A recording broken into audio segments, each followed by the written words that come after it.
ಬಂದಿದೆ. ನಿತಿನ್ ಗಡ್ಕರಿ ಅವರು ಸಿಗಂದೂರು ಸೇತುವೆನ 60 ವರ್ಷಗಳ ಹೋರಾಟ, ಅದನ್ನ ಇನಾಗ್ರೇಷನ್ ಮಾಡ್ಬೇಕಂತ ಹೇಳಿ ಮುಖ್ಯಮಂತ್ರಿಗಳಿಗೂ ತಿಳಿಸಿ, ಫೋನ್ ಮಾಡಿನೂ ತಿಳಿಸಿ, ಲೆಟರ್ಗಳು ಹಾಕಿ, ಅಧಿಕಾರಿಗಳು ಮುಖ್ಯಮಂತ್ರಿಗಳು ತಿಳಿಸಿ, ಅಲ್ಲಿರ್ತಕ್ಕಂಥ ಸ್ಥಳೀಯ ಸಂಸದರು ವಿಷಯ ತಿಳಿಸಿ, ಎಲ್ಲ ಫೋನಲ್ಲೂ ಮಾತಾಡಿ ಹೇಳಿದ್ರೆ 500 ಕೋಟಿ ಖರ್ಚಲ್ಲಿ 60 ವರ್ಷಗಳಿಂದ ಪೆಂಡಿಂಗ್ ಇದ್ದಂತ ಕೆಲಸಗಳನ್ನ ಮಾಡಿದ್ರೆ, ನಿತಿನ್ ಗಡ್ಕರಿ ಅವರು ಯಾರೇ ಎಂಪಿಗಳು ಹೋದ್ರೇನು, ಇಡೀ ದೇಶದಲ್ಲಿ ಇರ್ತಕ್ಕಂಥ ಯಾವುದೇ ಪಕ್ಷದಲ್ಲಿ ಇರ್ತಕ್ಕಂಥ ಎಂಪಿಗಳು ಹೋಗಿ ನಮ್ಗಿಂತ ರಸ್ತೆಗೆ ಹಣ ಬೇಕು ಅಂತ ಹೇಳಿದ್ರೆ, ಯಾವುದೇ ತಂಟೆ ತಕರಾರಿಲ್ಲದೆ ಅಲ್ಲಿ ಅವಶ್ಯಕತೆ ಇದೆಯಾ ಅಂದ್ರೆ ಇಮಿಡಿಯೇಟ್ ಆಗಿ ಅಲ್ಲಿ ಹಣ ಬಿಡುಗಡೆ ಮಾಡಿರ್ತಕ್ಕಂಥ ಉತ್ತಮ ಸಚಿವರು ಇಡೀ ದೇಶದಲ್ಲಿ ಅವರು. ಹಂಗಿರ್ತಕ್ಕಂಥ ಸಂದರ್ಭದಲ್ಲಿ ಕರ್ನಾಟಕ ರಾಜ್ಯಕ್ಕೆ 3 ಲಕ್ಷ ಕೋಟಿ ಕೊಟ್ಟಿದ್ದಾರೆ ಅವರು ರಸ್ತೆಗಳನ್ನ ಡೆವಲಪ್ಮೆಂಟ್ ಮಾಡೋದಕ್ಕೆ. ಇವತ್ತು ಏನೇನು ಕರ್ನಾಟಕ ರಾಜ್ಯದಲ್ಲಿ ಮೈಸೂರು ಕಾರಿಡಾರ್ ಇರ್ಬೋದು, ಚೆನ್ನೈ ಎಕ್ಸ್ಪ್ರೆಸ್ ಕಾರಿಡಾರ್ ಇರ್ಬೋದು, STR ರಸ್ತೆ ಇರ್ಬೋದು, ಬೆಂಗಳೂರು ರಿಂಗ್ ರೋಡ್ ಇರ್ಬೋದು, ತುಮಕೂರು ರೋಡ್ ಇರ್ಬೋದು, ದಾಬಾಸ್ಪೇಟೆ ರೋಡ್ ಇರ್ಬೋದು, ನಮ್ದು 6 ಲೈನ್ ರೋಡ್ ಇರ್ಬೋದು, ಹಣ ಬಿಡುಗಡೆ ಮಾಡಿರೋದು ಇರ್ಬೋದು, ಚಿಕ್ಕಬಳ್ಳಾಪುರದಿಂದ ಶಿಡ್ಲಘಟ್ಟದಿಂದ Chintamani, Srinivaspur, Mulbagal, Chennai express corridor link ಆಗೋ ತರ 1900 ಕೋಟಿ ಹಣ ಬಿಡುಗಡೆ ಮಾಡಿರ್ತಕ್ಕಂಥದ್ದು ಇರ್ಬೋದು. ದೇವನಹಳ್ಳಿಯಿಂದ Chankote circle, H cross, Vemagal, Narasapura, ಮಾಲೂರಿಂದ ಹೊಸೂರು ರಸ್ತೆ ಕ್ಲಿಕ್ ಮಾಡಂತ ರಸ್ತೆಗೆ ಇರ್ಬೋದು. ಇದೆಲ್ಲದೂ ಕಾರಣ ಕೊಟ್ಟಿರ್ತಕ್ಕಂಥದ್ದು ಸನ್ಮಾನ್ಯ ನರೇಂದ್ರ ಮೋದಿ ಅವರ ಸರ್ಕಾರ, ನಿತಿನ್ ಗಡ್ಕರಿ ಅವರು ಮಂತ್ರಿಗಳಾಗಿರ್ತಕ್ಕಂಥ ಸಂದರ್ಭದಲ್ಲಿ ಕೊಟ್ಟಿರ್ತಕ್ಕಂಥವ್ರು. ಆಗಿರ್ತಕ್ಕಂಥ ಸಂದರ್ಭದಲ್ಲಿ ಇವತ್ತು ವಾಜಪೇಯಿ ಕಂಡಂತ ಕನಸು ಪ್ರತಿಯೊಂದು ಹಳ್ಳಿಗೂ ಸಂಪರ್ಕ ಕಲ್ಸೋಂತ ಕೆಲಸ ಮಾಡ್ಬೇಕಂತೇಳಿ ನಮ್ಮ ಕೋಲಾರ ಜಿಲ್ಲೆಯಲ್ಲಿ, ಕೋಲಾರ ಲೋಕಸಭಾ ಕ್ಷೇತ್ರ 175 ಕಿಲೋಮೀಟರ್ ಪ್ರಧಾನಮಂತ್ರಿ ಗ್ರಾಮ ಸಡಕ್ ಯೋಜನೆ ಮಾಡಿರ್ತಕ್ಕಂಥವ್ರು. ಇಷ್ಟೆಲ್ಲ ಕೆಲಸಗಳು ಮಾಡಿದ್ರು ಕೂಡ ಮುಖ್ಯಮಂತ್ರಿ ಸಿದ್ದರಾಮಯ್ಯನವರು ನಿತಿನ್ ಗಡ್ಕರಿ ಅವರು ಬಂದಂತ ಸಂದರ್ಭದಲ್ಲಿ ನಾನು ಬರಲ್ಲ ಅಂತ ಹೇಳಿದ್ರು. ಹಣ ನಿಮ್ದು ಇರ್ಬೋದು, ಜಮೀನ್ ನಮ್ದು ಅಂತ ಹೇಳಂತ ಕೆಲಸಗಳು ಮಾಡಿದ್ದಾರೆ.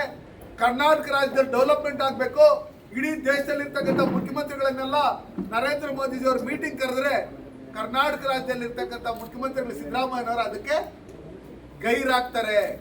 ಇದರಲ್ಲಿ ಅರ್ಥ ಆಗುತ್ತೆ ಕರ್ನಾಟಕ ರಾಜ್ಯಕ್ಕೆ ಮುಖ್ಯಮಂತ್ರಿಗಳಾಗಿಲ್ಲ ಸಿದ್ದರಾಮಯ್ಯನವರು, ಅವ್ರು ಬರೀ ಸುರ್ಜೇವಾಲಾ ಮತ್ತೆ ವೇಣುಗೋಪಾಲ್, ರಾಹುಲ್ ಗಾಂಧಿಗೆ ಮಾತ್ರ ಅವ್ರ ಮುಖ್ಯಮಂತ್ರಿಗಳು ATM ರೀತಿಯಲ್ಲಿ ದಿನಕ್ಕೊಂದು ಭ್ರಷ್ಟಾಚಾರ ಮಾಡಿ ಕೇಂದ್ರದಲ್ಲಿರ್ತಕ್ಕಂಥ ಏನು ಅವರ ಮುಖಂಡಗಳಿರ್ತಾರೆ ಅವರಿಗೆ ಮತ್ತೆ ಎಲ್ಲೆಲ್ಲಿ ಚುನಾವಣೆಗಳು ನಡೀತೈತೆ ಅಲ್ಲಿಗೆ ಹಣ ಕೊಡೋದಕ್ಕೆ ಮಾತ್ರ ATM ಆಗಿ ಕರ್ನಾಟಕ ರಾಜ್ಯವನ್ನ ಬಳಸ್ಕೊಂಡಿರ್ತಕ್ಕಂಥ ಈ ಭ್ರಷ್ಟ ಕಾಂಗ್ರೆಸ್ ಸರ್ಕಾರ ಕೂಡಲೇ ಕರ್ನಾಟಕ ಜನತೆಯ ಕ್ಷಮಾಯಾಚನೆ ಮಾಡಿ ಭ್ರಷ್ಟಾಚಾರದಲ್ಲಿ ತೊಡಗಿ ಪ್ರತಿಯೊಂದರಲ್ಲಿ ಸಿಕ್ಕಾಕೊಂಡಿರ್ತಕ್ಕಂಥದ್ದು ಇವತ್ತು ಸಾಬೀತಾಗಿರೋದ್ರಿಂದ, ಡ್ರಗ್ಸ್ ಮಾಫಿಯಾದಲ್ಲಿ ಅವರ ಸಚಿವರುಗಳ ಆಪ್ತರುಗಳು ಸಿಕ್ಕಾಕೊಂಡಿರೋದ್ರಿಂದ ಕೂಡಲೇ ರಾಜೀನಾಮೆ ಕೊಡಬೇಕಂತೇಳಿ ಈ ಮೂಲಕ ಒತ್ತಾಯ ಮಾಡ್ತಾ ನನ್ನ ಈ ದಿನದ ಪತ್ರಿಕಾಗೋಷ್ಠಿಯನ್ನ ನಾನು ಮುಕ್ತಾಯ ಮಾಡಕ್ ಮೊದಲು ITBT ಕಂಪ್ನಿಯಲ್ಲಿ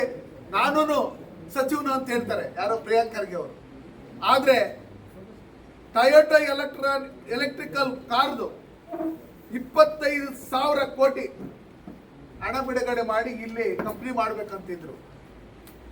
ಈ ಕಂಪ್ನಿಯಲ್ಲಿ ಸುಮಾರು 30,000 ಜನಕ್ಕೆ ಕೆಲಸ ಸಿಗ್ತಾ ಇತ್ತು. ಇವು ಯೋಗ್ಯತೆಗೆ ಕರ್ನಾಟಕ ರಾಜ್ಯದಲ್ಲಿ ಇರ್ತಕ್ಕಂಥ ಭ್ರಷ್ಟಾಚಾರ, ಇವರ ಅಧಿಕಾರಿಗಳು ಅವ್ರು ಕೇಳ್ತಾ ಇದ್ದಂಥ ಕಮಿಷನ್ ಇದನ್ನ ಕೊಡಕ್ಕಾಗದೆ ಅವರು ಬೇರೆ ಕಡೆ ಹೋಗಿರ್ತಕ್ಕಂಥ ಒಂದು ಉದಾಹರಣೆ ಇದೆ. ಅದೇ ರೀತಿಯಲ್ಲಿ ಇನ್ಫೋಸಿಸ್ ಹೊಸ ಸಂಸ್ಥೆ ಕರ್ನಾಟಕದಲ್ಲಿ ಮಾಡಬೇಕು ಅಂತ ಹೇಳಿದಂಥ ಸಂದರ್ಭದಲ್ಲಿ ಇಲ್ಲಿರ್ತಕ್ಕಂಥ ಜಮೀನ್ ರೇಟ್ಗಳು ಇವ್ರು ಹೇಳ್ತಾ ಇರ್ತಕ್ಕಂಥದ್ದನ್ನ ನೋಡಿ ಆ ಜಮೀನ್ ರೇಟ್ಗಳು ನಾವು ಕೊಡಕ್ಕಾಗಲ್ಲ ಅಂತ ಹೇಳಿದಂಥ ಸಂದರ್ಭದಲ್ಲಿ ಹೈದರಾಬಾದಲ್ಲಿ ನಾವು ಅದನ್ನ ಫ್ರೀಯಾಗಿ ಕೊಡ್ತೀವಿ ಬನ್ನಿ ಅಂತ ಹೇಳಿ ಕರೆದಿದ್ದಕ್ಕೆ ಅವರು ಇನ್ಫೋಸಿಸ್ ಅವರು ಅಲ್ಲಿ ಹೋಗಿದ್ದಾರೆ.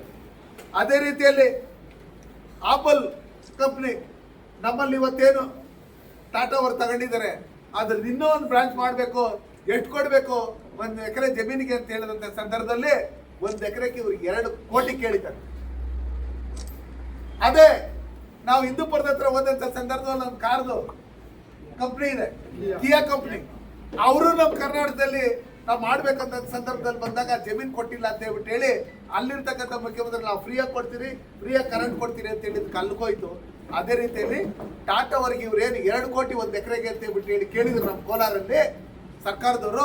ಇವರು ತಮಿಳ್ನಾಡಿಗೆ ಹೋದ್ರು. ಈಗಿರ್ತಕ್ಕಂಥ ಸಂದರ್ಭದಲ್ಲಿ ಖ್ಯಾತ ಉದ್ಯಮಿ ಮೋಹನ್ ದಾಸ್ ಪೈ ಅವರು ಕರ್ನಾಟಕದಲ್ಲಿರುವಂತಹ ಸರ್ಕಾರ ಭ್ರಷ್ಟ ಸರ್ಕಾರ ಅಂತ ಹೇಳಿ ಹೇಳಿಕೆ ಕೊಟ್ಟಿರ್ತಕ್ಕಂಥದ್ದು ನಾವು ನೋಡಿದ್ರೆ, ಕರ್ನಾಟಕ ರಾಜ್ಯ ಸೆಮಿ ಕಂಡಕ್ಟರ್ ಕರ್ನಾಟಕ ಅಲ್ಲ ಅನ್ನೋಂತ ಹೇಳಿ ಎಲ್ಲಾರ್ಗು ಗೊತ್ತಾಗಿರೋದ್ರಿಂದ ಇಲ್ಲಿ ಯಾವುದೇ ಕಾರ್ಖಾನೆಗಳು ನಾವು ಮಾಡ್ಬೇಕಂತ ಬಂದ್ರೇನು ಇದರಲ್ಲಿ ಯಾವುದೇ ರೀತಿಯಾದಂಥ ನಮಗೆ ಇದು ಸಹಕಾರ ಸಿಗಲ್ಲ. ಈ ಮಂತ್ರಿಗಳಿಗೆ ನಾವು ದುಡ್ಡು ಕೊಡಕ್ಕೆ ನಮ್ಮ ಇವತ್ತು ಎಲ್ಲ ಕಂಪ್ನಿಗಳು ಬೇರೆ ಬೇರೆ ರಾಜ್ಯಗಳಿಗೆ ಹೋಗಿ ವಲಸೆ ಹೋಗ್ತಾ ಇರ್ತಕ್ಕಂಥದ್ದನ್ನ ನಾವು ನೋಡಿದ್ರಿ. ಅದರಿಂದ ಕರ್ನಾಟಕ ರಾಜ್ಯದಲ್ಲಿ ಇರ್ತಕ್ಕಂಥ ಯುವಕರಿಗೆ ನಾವು 2,000 ಕೊಡ್ತೀರಿ ಅಂತ ಹೇಳಿದ್ರು, PUC ಅವ್ರಿಗೆ 3,000 ಕೊಡ್ತೀರಿ ಅಂತ ಹೇಳಿದ್ರು ಡಿಗ್ರಿವರೆಗೆ. ನಮ್ಮಲ್ಲಿ ಇರ್ತಕ್ಕಂಥ ಮಾಧ್ಯಮ ಮಿತ್ರರು ಡಿಗ್ರಿಗಳು ಓದಿರೋ ಸುಮಾರು ಜನ, ಅವ್ರು ಎಷ್ಟು ಜನಕ್ಕೆ ಇಲ್ಲಿ 3,000 ಬರ್ತದೆ? PUC ಓದಿರೋ ನಮ್ಮಲ್ಲಿ ಎಷ್ಟೊಂದು ಜನ ಇದ್ದಾರೆ, ಅವ್ರಿಗೆ ಎಷ್ಟು ಜನಕ್ಕೆ 2,000 ಬರುತ್ತೆ? ಯಾವುದು ಹಣ ಬರ್ತಾ ಇಲ್ಲ. ಇಲ್ಲಿ ಏನಿದ್ರೇನು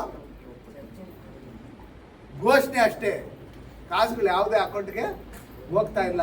ಅದಕ್ಕೋಸ್ಕರ ಕರ್ನಾಟಕದ ಡೆವಲಪ್ಮೆಂಟ್ ಅನ್ನೋದು ಹೀನಾಯಿ ಸ್ಥಿತಿಯಲ್ಲಿದೆ. ಅದಕ್ಕೋಸ್ಕರ ಕರ್ನಾಟಕದ ರಾಜ್ಯದಲ್ಲಿರ್ತಕ್ಕಂಥ ಎಲ್ಲ ನಮ್ಮ ಭಾರತೀಯ ಜನತಾ ಪಾರ್ಟಿಯ ಎಲ್ಲ ಮುಖಂಡರುಗಳು, ಎಲ್ಲ ಕಾರ್ಯಕರ್ತರು ಹುಮ್ಮಸ್ಸಿಂದ ಅತಿ ಶೀಘ್ರದಲ್ಲಿ ಈ ಸರ್ಕಾರ ಬೀಳಬೇಕು.